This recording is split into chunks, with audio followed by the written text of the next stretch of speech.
जय श्री राम दोस्तों, अच्छे लोगों के साथ हमेशा बुरा ही क्यों होता है।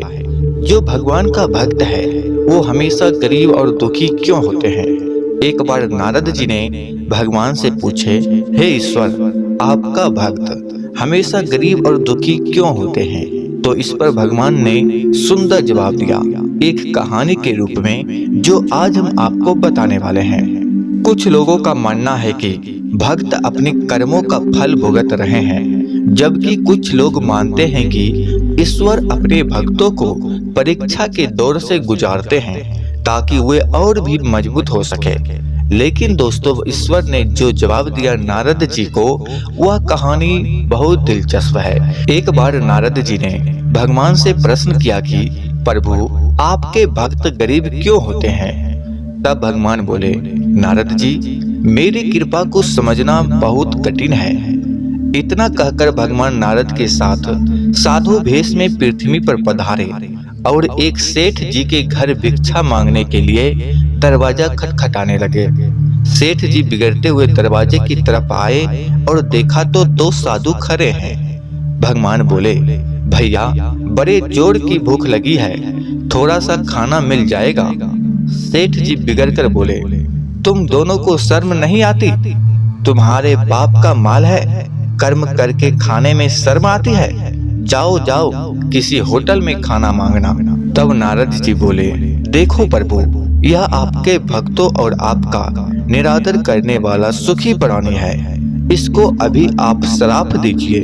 नारद जी की बात सुनते ही भगवान ने उस सेठ को अधिक धन संपत्ति बढ़ाने वाला वरदान दे दिया। इसके बाद भगवान नारद जी को लेकर एक बुढ़िया मैया के घर में गए, जिसकी एक छोटी सी झोपड़ी थी, जिसमें एक गाय के अलावा और कुछ नहीं था। जैसे ही भगवान ने भिक्षा के लिए आवाज लगाई, बुढ़िया मैया बड़ी खुशी के साथ बाहर आई। दोनों संतों को आसन देकर बैठाया और उसके पीने के लिए दूध लेकर आई और बोली, हे प्रभु, मेरे पास तो कुछ नहीं है, इसे ही स्वीकार कीजिए। प्रभु ने बड़े प्रेम से स्वीकार किया। तब नारद जी ने भगवान से कहा, प्रभु, आपके भक्तों की इस संसार में देखो कैसी दुर्दशा है, मेरे पास तो ये देखी नहीं जाती।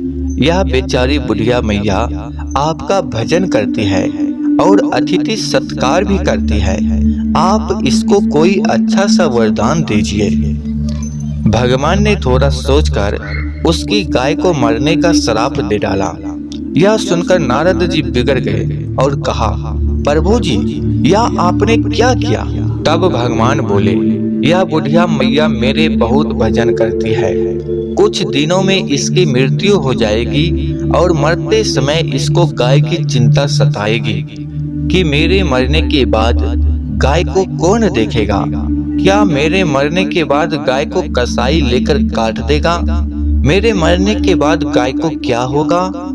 तब इस मैया को मरते समय मेरा स्मरण ना होकर बस गाय की चिंता रहेगी और वह मेरे धाम को ना जाकर गाय की योनि में चली जाएगी। उधर सेठ को धन वाला वरदान दिया कि मरते वक्त धन तथा तिजोरी का ध्यान करेगा और वह तिजोरी के नीचे सांप बनेगा। प्रकृति का नियम है कि जिस चीज में अति लगाव रहेगा वह जीव मरने के बाद वही जन्म लेता है और दुख बहुत भोगता है।